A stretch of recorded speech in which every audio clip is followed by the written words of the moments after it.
Hello and welcome back to the Give and Go. I'm your coach Reynoso with my boy Soltero. What's up, y'all? World Cup 2026 qualifiers. We're going to be covering all of them on this channel. So subscribe, like this video, and comment down below your country, the team that you will be supporting in the build-up to the greatest tournament in the entire world. Let's start with UEFA because we had a crazy result just happen that we have to talk about. Slovakia just defeated Germany, not one, but 2-0 in a convincing, dominant performance against the Germans. Stunning performance from Slovakia. David Strelic take a bow, getting assist on the first goal to David Hanko, and then turning Rudiger inside out, picking the top corner for the second goal. This is a complete performance from Slovakia. They completely took it to Germany. It was a really good performance, not just from Strelic, but Leo Sauer, 19-year-old from Feyenoord. Very exciting to see on that wing. He was menacing throughout that entire first half, but really good defensive performances from Hanko, Skriniar, and Dubravka between the sticks, I thought, was crucial in a couple moments because Germany could have equalized in this game. He kept them out, kept a clean sheet. Strelic did the rest. Perfect performance from Slovakia. Yeah, I think Germany completely underestimated the Slovakian side. And you also got to see the impact of the absence of Jamal Musiala. I think he is crucial to not just Germany, but Bayern Munich's offensive success. It showed in this game. I'm still confident that Germany will top this group. I would still put my money on that happening, but Slovakia is going to make it very difficult. And if anything, I think it's going to be a race for second place between them and Northern Ireland, who got a big 3-1 victory today against Luxembourg. Yeah, that game was actually really fun to watch. Ended up being 3-1 to Northern Ireland. Luxembourg getting a little unlucky in the second half with a red card, but the Northern Irish were the better team. Yeah. Charles had a banger of a shot to make it 2-1 at the time. Really good away performance for Northern Ireland, and now Germany all of a sudden have two teams above them, both sitting with 3 points, Northern Ireland and Slovakia. Very interesting start for World Cup qualifying campaign in this group. I'm interested to see who gets that second place spot. Will it end up being Germany or Slovakia or Northern Ireland? It's going to be a fun race. The game that I woke up looking most forward to, though, had to be the Euros rematch of Georgia versus Turkey. We saw an insane matchup between both these sides that ended with a 4-3 scoreline, Turkey winning not too long ago. And I was excited about the fact that we're going to see that again, but with World Cup implications. And this time, the takeaway was Turkey is ready for the World Cup because they look better than what they looked like at the Euros. And Georgia, unfortunately, look a little worse in my opinion. Turkey looks so sharp. I mean, from the get-go as well, getting a really early goal, but that third goal from Aktürkoğlu, clinical passing, just cutting through that Georgian defense who looks so loose today, let's be completely honest. 3-0 at one point. Yes, Georgia did get back into the game in the second half, but honestly, I'm just going to chalk it up to Turkey letting the foot off the gas a little bit. I thought this was a great performance from Turkey, and I agree. I thought they actually looked more cohesive offensively than they did in the Euros, so a really good win here. And if this is what they can build off of going into the World Cup, I think you should be very excited if you're following this Turkish team. They have such young talent. But for Georgia, this is just a little disappointing. Yeah, I was hoping for a little bit more, and we previewed this group as Georgia-Turkey being the matchup to watch because we know Spain's going to top this group. There's no question about that. But to have Georgia host Turkey in this first opening match, they had to go for the draw at the very least, man. And instead, they end up with a loss at home. This is a massive win for Turkey because going forward, they have a huge edge already against the Georgians. Really good results from Montella and Turkey. If you're Turkish, I think get excited. Get genuinely excited. The team is building. They're getting better. The young stars, Yildiz and Güler, are just improving. I think Turkey could definitely vie for a dark horse type of title at the 2026 FIFA World Cup. Yes or no? Is it over for Georgia? It's over. It's tough, man. It's over, man. It's tough. I'm serious. I was actually going for Georgia just on personal preference because I love how underdog that they really are. But yeah, that defense, man. You can't go to the World Cup with that type of defense, bro. So very disappointing. And again, Turkey just looks so good. I just don't see Georgia really doing anything in this group, not with Spain in it. While Turkey pursues that dark horse title, a team that will be pursuing the World Cup title, the World Cup trophy, is in this group, Spain. Spain showcasing today why they're arguably the best team in the world, if not at the very least a top 2 side in the world, as they defeat Bulgaria 3-0. 3 different Spaniards on the score sheet. Incredible performances all around. Just dominant display showcasing why this is the new Spanish squad, why they're so exciting, why these are the Euros winners. Spain 3-0. 3-0. This game couldn't have been easier for the Spanish. It was over by the 5th minute after Oyarzabal made it 1-0, which, by the way, Oyarzabal and Merino reincarnating as prime Fernando Torres and David Villa when they put on the Spanish jersey. It's ridiculous how clinical they get when they play for Spain. But yeah, I mean, for me, the best team in the world, Argentina, but they're right there. Argentina right there in second. Okay. But for me, the best team in the world right now is Spain. Very dominant performance here against Bulgaria. The slaughter in Sofia. Let me make it very clear. Just since this is the first World Cup qualifier recap that we do this season, I got Argentina number 1, Spain 2. All right, I have too much respect for the dynasties out there. All right, what Argentina has been incredible, bro. Now you're a loyal guy. It's like saying you're a Pistons fan while the Lakers win 3 back-to-back, bro. All right, wait their time. They got to take down the giant first to earn that title. I'm going Argentina 1, Spain 2. You're going the other way around. Yep. I love it. Finalissima will be a game to watch. Moving on, in Group G, you had the Netherlands going up against Poland, and only getting a point out of this matchup after Denzel Dumfries took the lead 1-0, but then Poland with Matty Cash responds with a golazo to make it 1-1. Poland actually having some good results so far in World Cup qualification. Poland continually surprising me by staying relevant. I keep thinking this Polish team is just going to descend into the depths of obscurity in Europe. But no, they're still here. They're still fighting, still vying for that World Cup qualification spot. And they might be able to pull it off, honestly, because this is a really good result, yet another good result for the Poles. So congratulations to them. For the Netherlands, yes, it's not ideal here. I'm not worried. Nah, you shouldn't be. I'm just not worried at all. They could continue to have kind of lackluster performances and still go off at the World Cup. That's what the Netherlands are really good at.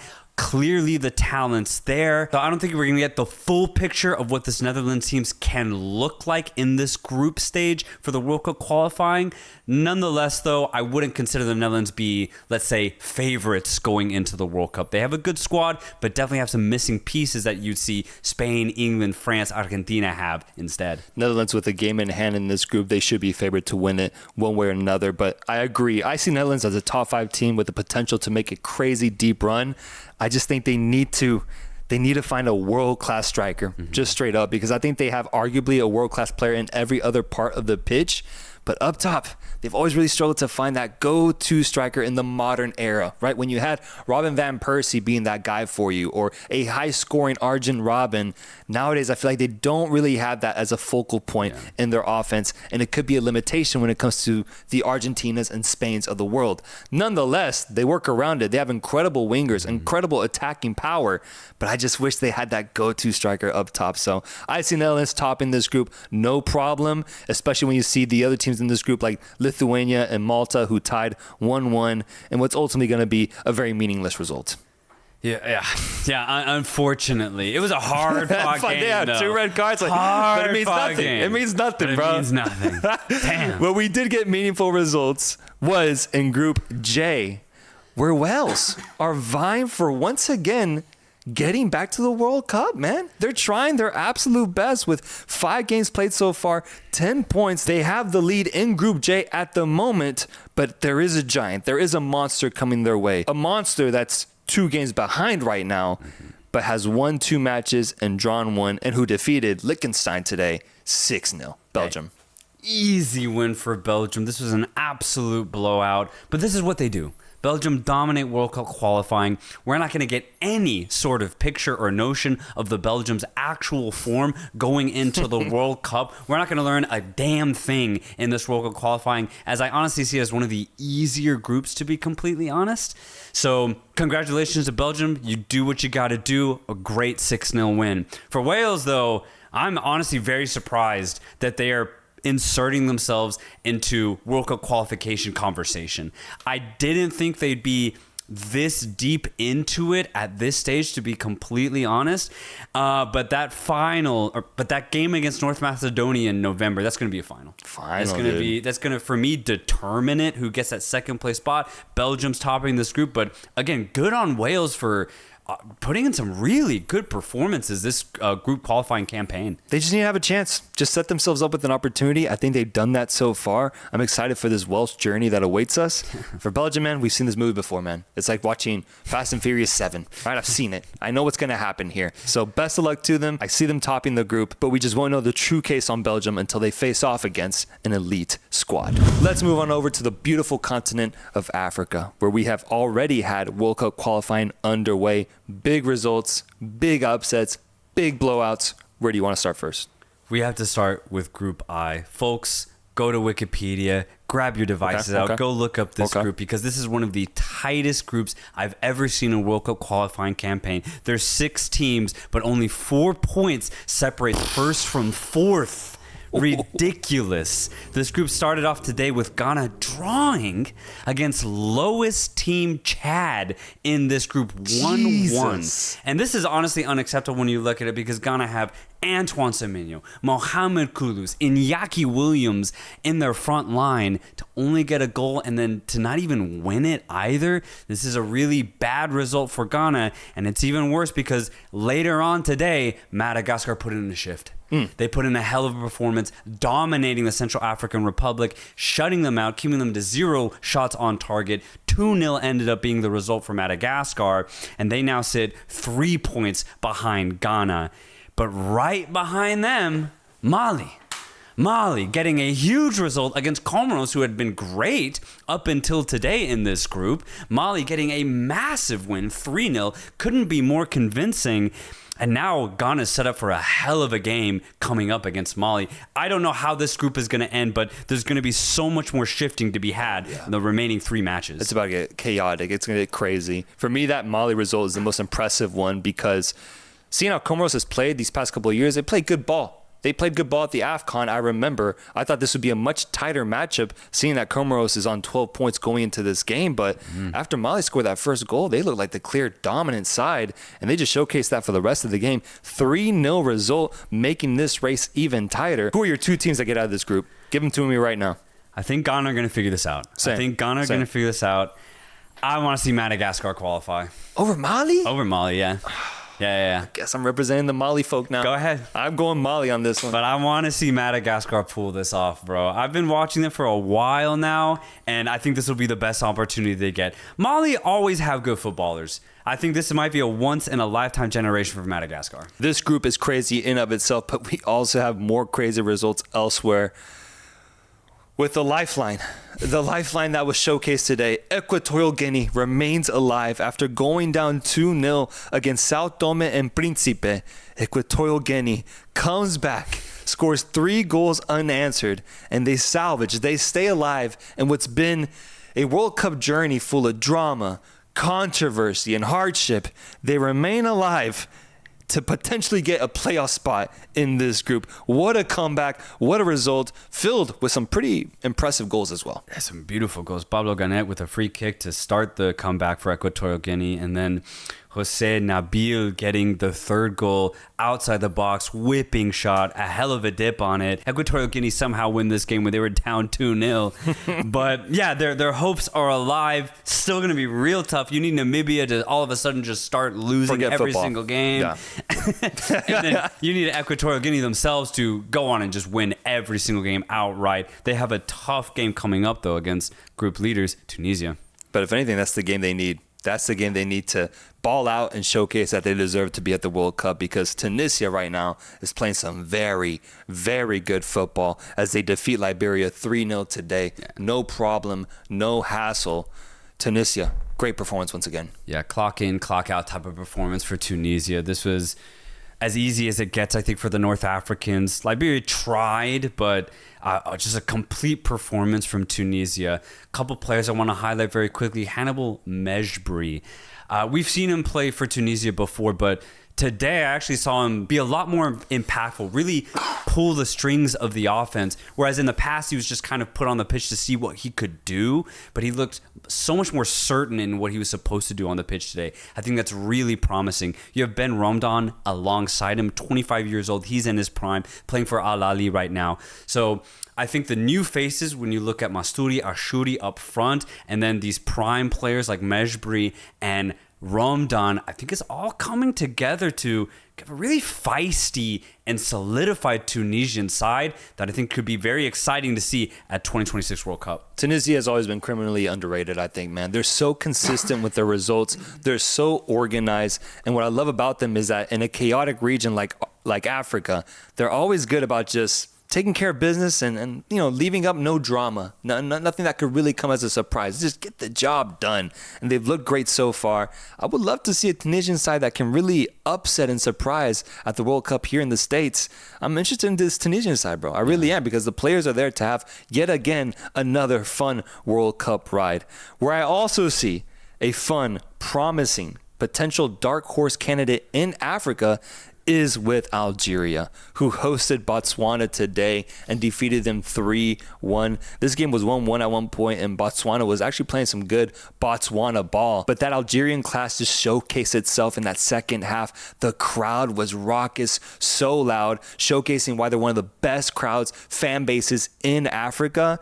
And Algeria took over, especially in stoppage time, getting their goals. It was just a party in Algeria. Love to see it. I think this is one of the best teams in Africa at the moment, and they're just taking care of business as well as they lead their group with 18 points after 7 games. Yeah, Baghdad Bouneja at the double. Mohamed Amoura also putting in a really good performance, getting a goal and an assist today. Botswana honestly gave him hell, though. The game itself was largely equal for most of the match. Algeria took care of business, though, in that second half. And I agree. I think Algeria, what they're doing in this World Cup qualifying campaign, I think they're setting themselves up to be kind of like Tunisia, but maybe even more so with the firepower that they have to be an upset type team at this upcoming World Cup. It's exciting to see, man, because Algeria, I'd say for the last 4 or 5 years, just haven't really been at the forefront of African football. But this qualifying campaign specifically, I think we've seen the return of prime Algerian football, and it is beautiful to see, man. I completely agree.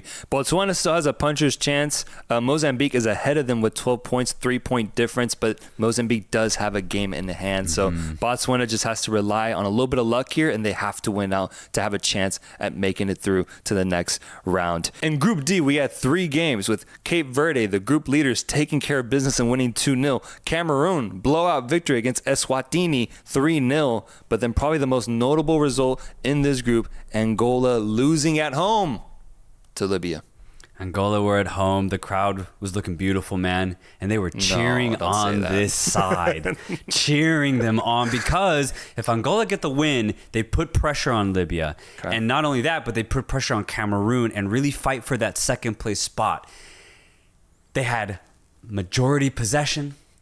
They were attacking the Libyans non-stop. Attack. They hit the post twice. But somehow the goal just wouldn't fall, man. It just wouldn't fall. It's one of those days. We've been there. We've all been there. We've all seen it. There. And instead, it was the Libyans who not only absorb all this pressure, but they actually get a goal themselves. They steal the 3 points on the road in Angola and honestly set themselves up for a puncher's chance to try to finish in that second place spot. But Angola's World Cup dreams are done. It's over. This was a brutal loss because they did not deserve it. It was a hell of a match. They put in a really good performance, but it just wasn't their day. Rest in peace, Angola, man. Would have been nice to see them at the World Cup. They have some good players. Fun fact, though, for Libya, Aliou Cisse is their coach. The old Senegal coach. Yeah, he's their new coach. He got hired, I think, back in March. Dude's a winner, man. And he's given Libya a puncher's chance as well. They're 4 points behind Cameroon, who is going to be really tough to catch. It's tough. Over 3 games, it's going to be tough to catch. But maybe with the results of the next match week, they can potentially come back, because Cape Verde, group leaders at the moment, will be undergoing some of the most historic, most pressured-filled games in their country's history. These next 3 matches are the 3 biggest matches that their country has ever freaking experienced. And it starts off with hosting the second-place team, Cameroon. That game is going to be huge. If Cape Verde takes care of business, that's good. That's great for the Cape Verdeans. And that's also good for Libya, who will then be able to get 3 points and get closer to Cameroon. But if the opposite happens, Cape Verde could potentially lose out on their automatic qualifying spot and never see that spot again, dude. The pressure and the stakes are very, very high for Cape Verde. I hope they do not undergo a depressing end here, because what they've done so far has been incredible. But big matchup. Mark it on your calendars. Cape Verde versus Cameroon coming up. It's coming up, man. It's probably my most anticipated game in this whole region for this whole window. It's a final. Cape Verde have never triumphed in this position. When the pressure's on them, Cape Verde's always failed. And they've gotten close before for World Cup qualification. They've made some decent runs in AFCON as well in this last decade, but it's never ended well for Cape Verde. But now they have the opportunity to make history. If they beat Cameroon at home in this next match, I think they will definitely solidify themselves as the group leaders and qualify automatically. Big. It'd be huge. But a loss, Cameroon would leapfrog them, and who knows what happens? Who knows what happens? I don't want to think about what happens. Because it's just playoff hell after that for Cape Verde. Yes. Playoff hell. In a similar situation, you have Gabon, who won yesterday 4-0 against Seychelles, a team who's conceded 34 goals in 7 games, by the way. Yeah. Hey, Bouanga hat-trick. Bouanga hat-trick, MLS on the rise. Beautiful to see Gabon maintain first place with 18 points, but Ivory Coast has a game in hand with 16 points. That race is going to be just as close as Cape Verde and Cameroon. That is a must-watch. And then lastly, we had Guinea-Bissau against Sierra Leone. 1-1 tie. I did not watch this game. What happened in this, Soltero? Kai Kamara, your MLS veteran's favorite veteran at 41 years of age, rising high, scoring a header from outside the box. Please go watch this. It's a ridiculous header. Kai Kamara giving Sierra Leone a 1-0 lead at the time. They would go on to get the draw against Guinea-Bissau, who honestly were the better team. Carlos Mane, Mama Balde put in as best of a performance that they could give, but ultimately was not enough for Guinea-Bissau. Their World Cup dreams are over. For Sierra Leone, there's actually somewhat of a chance. Burkina Faso are ahead of them, but I see Burkina Faso holding on to that second place position. But hell of a performance from Sierra Leone, when honestly I thought Guinea-Bissau deserved the win here. They get the draw somehow, some way on the road, mind you. And again, it's all thanks to 41-year-old MLS vet Kai Kamara. I hate hearing that Guinea-Bissau played a good game and that their World Cup hopes are over. I hate hearing that. I can't believe the stakes that these teams and countries are facing, because as a Mexico fan, I'm comfy right now. I'm comfy. I'm not dealing with any pressure. We're a host. I've never felt happier in my life. But these other countries, bro, they're fighting for their lives right now, man. And Guinea-Bissau, unfortunately, it's over for them. So Sierra Leone remains alive, 9 points. It's all about second place in this group, because Egypt has first place with 16 points, and I don't see them losing grip of that. Burkina Faso, 2-point lead with a game in hand. It's between them and Sierra Leone for second place. We've got CONMEBOL action happening tonight with some very, very important results. 3 separate 3-0 results in this region, with the most important one being the Argentina versus Venezuela result, where Argentina won 3-0 at home. What was your favorite goal from this game? Probably that third one. Beautiful interchange. The perfect cutback from Thiago Almada. And guess who? The GOAT, Lionel Messi, making it look easy. And I love Scaloni's reaction to it, too. He was just like, I can't. I can't. Like, it's too easy. It's too good. It's Lionel Messi at the double, by the way. Nearly completed the hat trick if it wasn't for a slight offside immediately after that goal. But what a dominant performance from Argentina. Honestly, within the first 10-15 minutes, I was going for Venezuela at the beginning just so I could see them qualify, especially with Bolivia having a tough time against Colombia. But Argentina were really good today, man. They were very good. An impossible task for Venezuela. Impossible. This is, in my opinion, the best team in the world when it comes to the international game. When you have an X factor, not even a God factor, and Lionel Messi, who consistently puts in these type of performances. He had a crazy potential assist to Nico Gonzalez, where he sent a ball from midfield, bro. Midfield. It landed perfectly in his stride. Nico just couldn't finish it. And then the first goal was actually my favorite one, with Julian Alvarez handing it off to the GOAT, and then that chip finish, that improvised chip finish to put the ball past 3 Venezuela players. It's just insane to me that Messi is still at this level at 38 years old, maybe even 39. I'm not sure. But I didn't think he would be at this level 4 years ago when he won the World Cup. I thought he would be slowing down much more. But I think he's showcasing time and time again that he can still put in these type of performances when all you need out of Messi is 10 out of 10 performances at the World Cup. Yeah. I think there's genuinely a chance that you're going to get that, man. And you add in that God factor that you described, and you look at the rest of this Argentina squad, I think they're getting better, man. Like, just from an individual perspective, Mastantuono, 18 years old, gets the start today. He looked like a natural out there.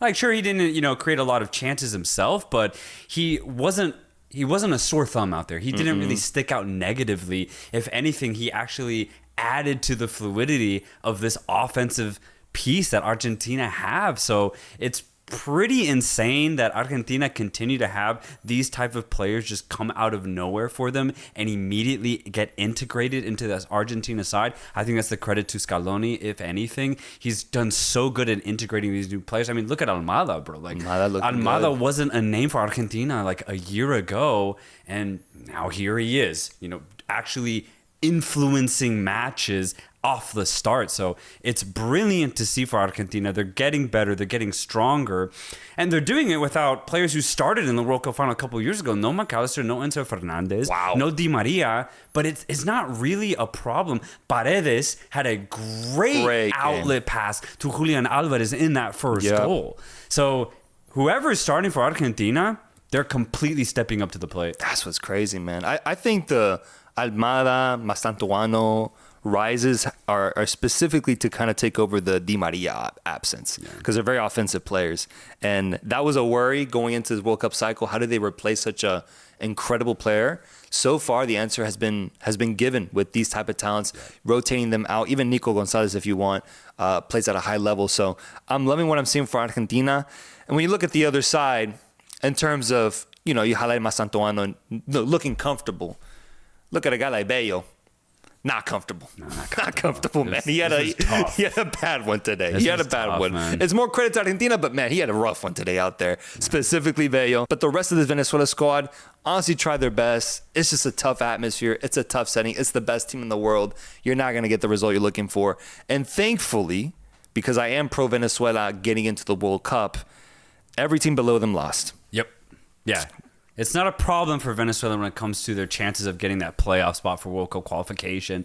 But yeah, I agree. I mean, I don't really think they put a step wrong today. They just got completely outclassed. And when you're playing against Argentina, chances are you're just going to have a tough time. Bolivia losing to Colombia 3-0, Uruguay defeating Peru 3-0, and Brazil defeating Chile means that ultimately everything comes down to that final game for Venezuela. Venezuela facing off against 5th place Colombia, and Bolivia facing off against 2nd place Brazil. That's a tougher opponent right there on paper, but bro, these are the last games. This is the final moment, everything to give. It all comes down to this, bro. Venezuela, if you want a chance to get into the World Cup, remember, because this is for playoff positioning, not to automatically qualify. If you want a chance, get a result against Colombia. My gut tells me Bolivia will struggle against Brazil, especially with Brazil on a bit of a rise with Ancelotti.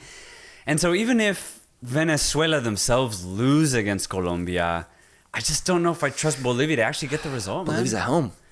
Right. They're home. And that helps them a lot.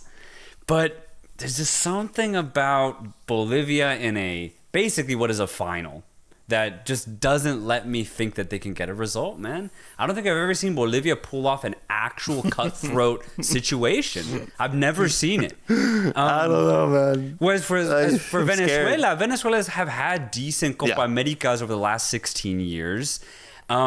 They're a little bit better in high pressure situations. I mean, look at last year's Copa America. They took Argentina all the way to penalties. And that was against a good Argentina. Venezuela were good. So I somehow, some way trust Venezuela to figure this out. And maybe it just ends up being Bolivia aren't good enough. On paper, it should be Venezuela. It should be Venezuela. Bolivia has the worst defense in CONMEBOL. conceding 35 goals. Damn. Next closest has conceded 25. Yeah, That's damn. Chile.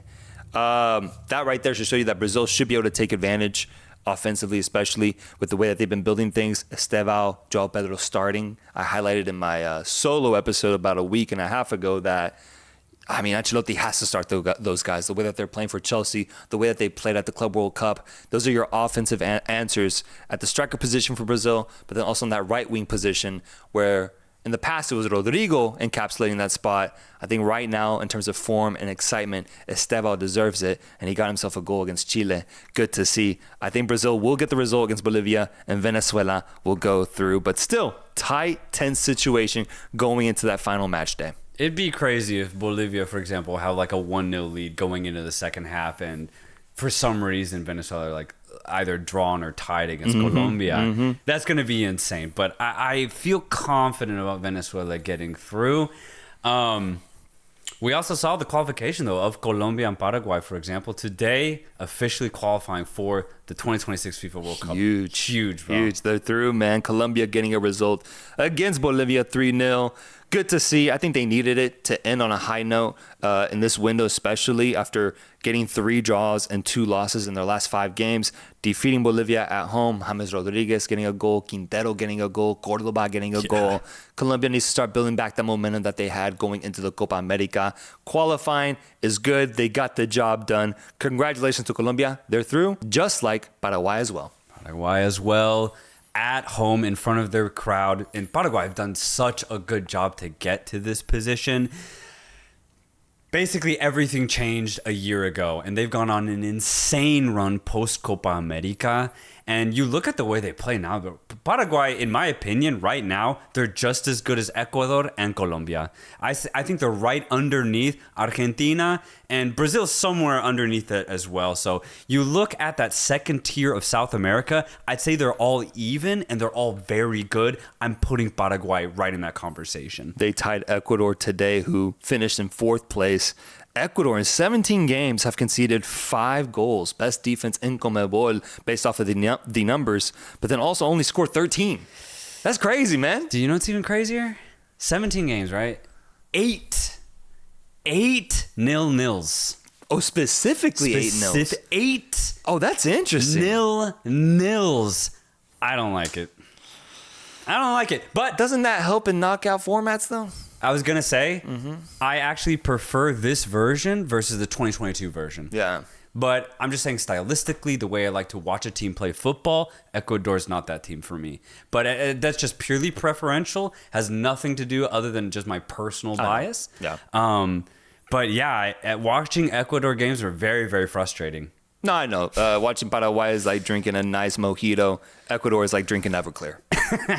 It'll get the job done, though. It gets the job done, though. The goddamn job. Quick. Hats off to Ecuador for that. It's a good product. And then lastly, Uruguay defeats Peru 3-0.